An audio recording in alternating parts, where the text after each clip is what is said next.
माशाल्लाह अच्छा सवाल है हमारे लेवल 3 के उमैर भाई का, सांगला हिल फैसलाबाद। ये पूछना चाह रहे हैं अपने कि चांद तो सदियों से मौजूद है, वाकई वही चांद है कि जिसके सरकार अलैहिस्सलाम ने दो टुकड़े फरमाए थे, इसको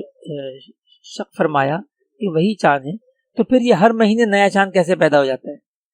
नया चांद पैदा होने का ये मतलब नहीं है कि पहले पुराना ख़त्म होके कोई नया चांद आ जाता है, बल्कि मुराद ये है कि चांद की आखिरी तारीखों में चांद का जो साइज है, हुजूम, वो घटता चला जाता है,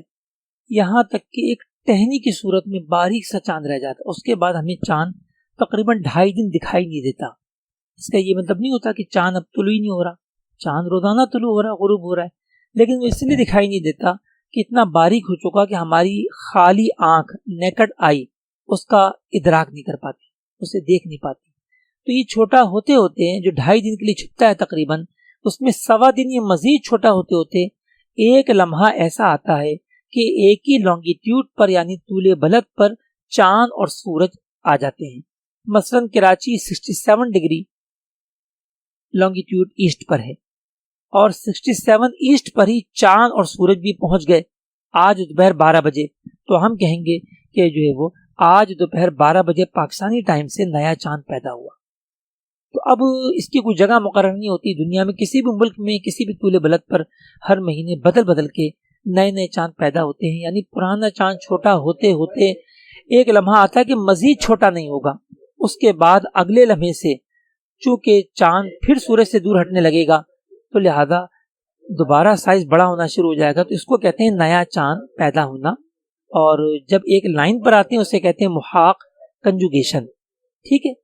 अब नया चांद जब पैदा हो जाता है तो जिस तरह पुराना चांद हमें 1.25 दिन पहले दिखाई देना बंद हो गया था, तो नया चांद पैदा होने के बाद उसको फिर 1.25 दिन दरकार होता है कि वो इतना बड़ा हो जाए कि खाली आग उसे देख पाए, लिहाजा 1.25 दिन बाद वो फिर दोबारा दिखाई देने के काबिल होता है। यूं 2.5 दिन तक चांद हमसे छुप कर दोबारा दिखने लगता है। बहरहाल अभी आपने सारी बातें सिर में पढ़ी भी नहीं ना, लेकिन फिर भी इसके जवाबात कुछ ना कुछ आप हमारी चैनल पर आकर रोयते हिलाल पार्ट 1, पार्ट 2, पार्ट 3, ये 3 पार्ट अपने जो है वो फ़कीर ने बड़ी मेहनत से और बड़ी फास्ट अंदाज में 15-15 मिनट के, 13-13 मिनट के आपको मिलेंगे।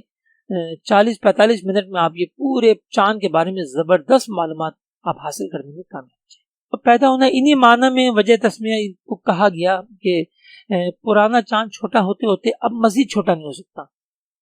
अब इसका दोबारा बढ़ना शुरू हो गया, तो इसको नया चांद पैदा होना कहा गया। अच्छा, तस्मिया के लिए ना कोई एक मुनासबत काफ़ी होती है, ज़रूरी नहीं होता कि उस पर कोई